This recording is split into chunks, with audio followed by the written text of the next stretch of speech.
കോഴിക്കോട് നഗരത്തിനോട് ചേർന്നുള്ള ഒരു റോഡിലൂടെയാണ് ഞാൻ നടന്നു നീങ്ങിക്കൊണ്ടിരിക്കുന്നത്.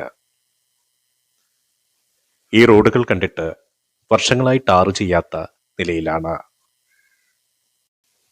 ചരിത്രാതീത കാലത്തെ ഓർമ്മിക്കും വിധം കുണ്ടും കുഴികളും നിറഞ്ഞ റോഡുകളാണ് ഇവിടെ ഏറെയുള്ളത്.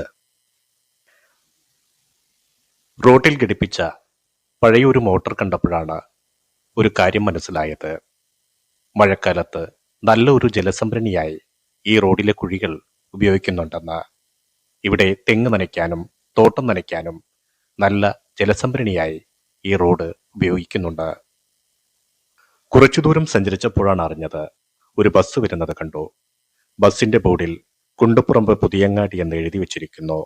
ഇത് ആ റൂട്ടിലോടുന്ന ബസ്സാണ്. റോഡിനോട് ചേർന്നുള്ള ഒരു ഡോക്ടറുടെ ക്ലിനിക്കിൽ ഒരുപാട് തിരക്കുകൾ കണ്ടു. കാര്യം തിരക്കിയപ്പോഴാണ് മനസ്സിലായത്, റോഡിൽ കൈയൊടിഞ്ഞും കാലൊടിഞ്ഞും ഒരുപാട് പേർ ഡോക്ടറെ കാണാൻ എത്തുന്നുണ്ടെന്ന്. തൊട്ടടുത്തുള്ള ഒരു വർഷാപ്പുകാരനോട് ഞാൻ കാര്യങ്ങൾ തിരക്കി. വർഷാപ്പുകാരൻ ഏറെ സന്തോഷത്തിലാണ്. റോഡ് ടാർ ചെയ്യാത്തത് കൊണ്ട് വർഷാപ്പുകാരന് പണികളൊക്കെ കൂടുതൽ കിട്ടുന്നുണ്ടെന്ന് അദ്ദേഹം എന്നോട് പറഞ്ഞു. പെട്ടെന്നൊരു ശബ്ദം കേട്ട ഞാൻ തിരിഞ്ഞു നോക്കി. ഒരു വണ്ടിയുടെ ടയർ പൊട്ടിയ ശബ്ദമാണ് കേട്ടത്. അദ്ദേഹം വണ്ടി മുരുട്ടി ഒരു ടയർ ഷോപ്പിലേക്ക് പോകുന്നത് കണ്ടു. ടയർ പീടികക്കാരനോട് ഞാൻ കാര്യങ്ങൾ തിരക്കി.